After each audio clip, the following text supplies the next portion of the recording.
नमस्कार मैत्रिणींनो, आज आपण बघणार आहोत रवा आणि गुळाच्या सांजोऱ्या।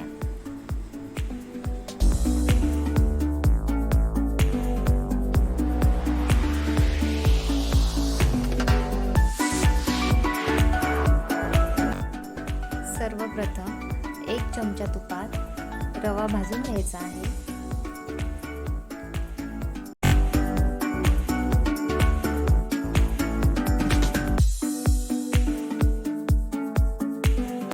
रवा चांगला खरपूस लाल रंग येईपर्यंत भाजून घ्यायचा आहे।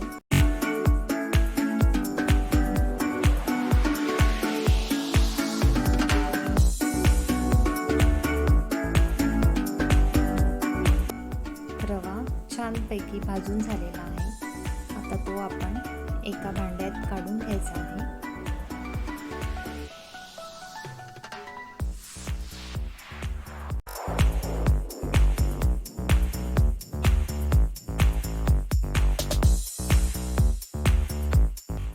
आता आपण कढईमध्ये 1 वाटी गूळ घ्यायचा आहे। त्यात अर्धा वाटी पाणी मिक्स करून घ्यायचे आहे। आपल्याला गुळाचा पाक करायचा नाही, फक्त गुळाचं पाणी बनवायचं आहे। गुळाच्या पाण्याला उकळी आल्यानंतर 1 चमचा तूप टाकायचे आहे।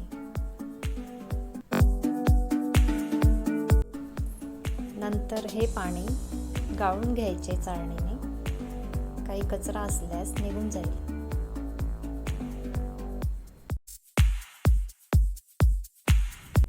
हे गुळाचे पाणी आपण भाजून घेतलेल्या रव्यामध्ये चांगल्या प्रकारे मिक्स करून घ्यायचे आहे।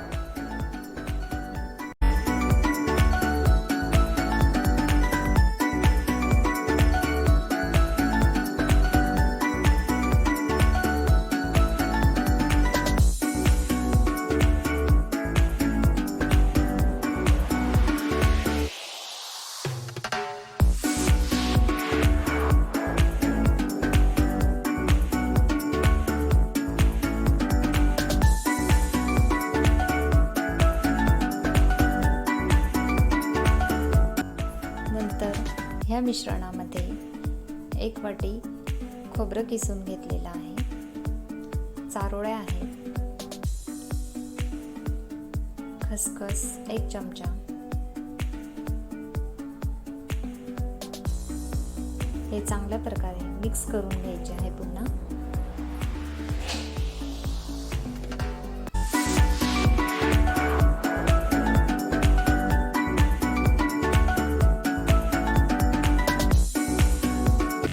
एक चमचा वेलची पावडर ॲड करायची आहे। आता हा सांजा 7 ते 8 तास चांगल्या प्रकारे मुरू द्यायचा, म्हणजे रवा चांगल्या प्रकारे फुलत असतो।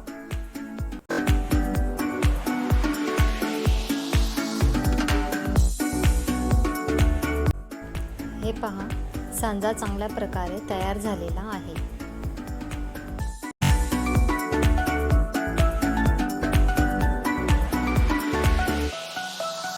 आता आपण सांजोऱ्यांच्या आवरणासाठी मैद्याच्या पापड्या लाटूया। त्यासाठी 2 वाटी मैदा घ्यायचा आहे।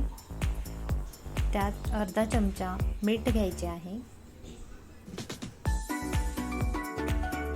आणि त्यामध्ये 2 चमचे तूप गरम करून टाकायचे आहे। त्यामुळे आपल्या सांजोऱ्यांची पापडी खुशखुशीत आणि नरम येईल।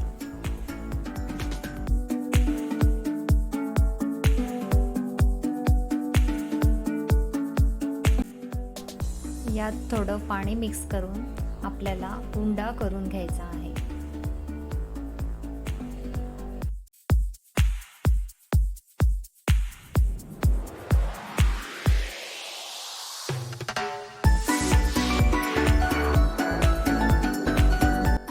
आता उंडा तयार झालेला आहे। हा उंडा अर्धा तास आपल्याला झाकून ठेवायचा आहे, त्यामुळे आपल्या पापड्या छान प्रकारे तयार होतील।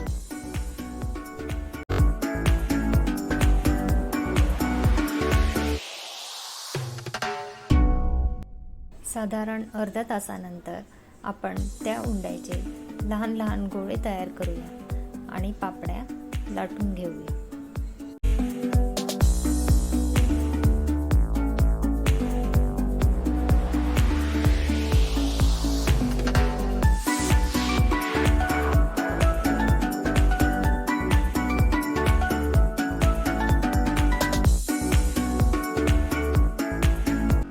आपल्याला गोल आकारात पापडी लाटून घ्यायची आहे.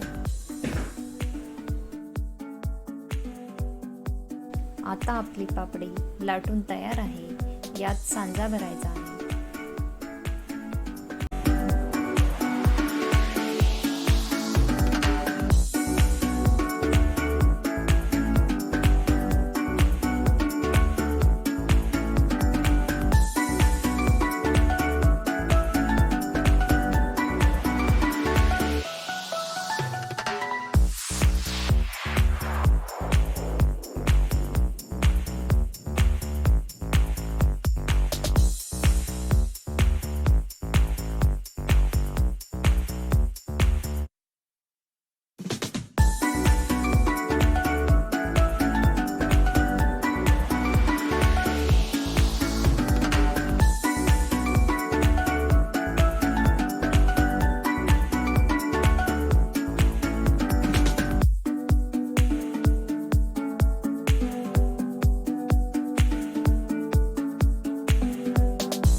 आपल्याकडे सांजोरीचा साचा नसेल तर अशा प्रकारे आपल्याला सांजोरी तयार करता येईल.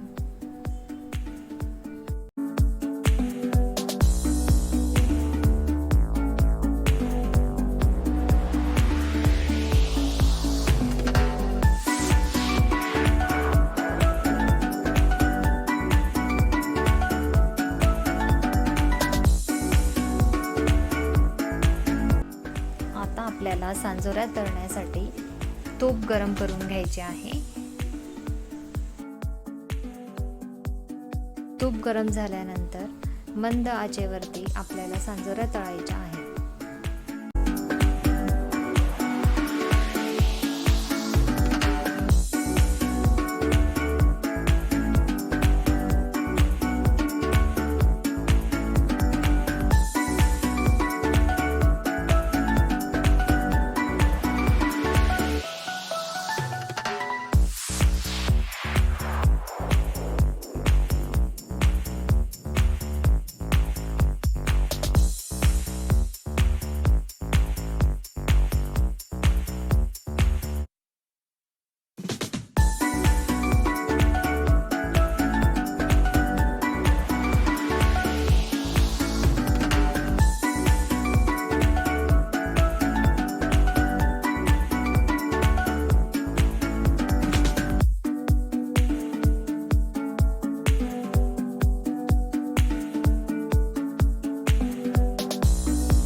अशा प्रकारे आपल्या सांजोऱ्या तळून तयार आहेत.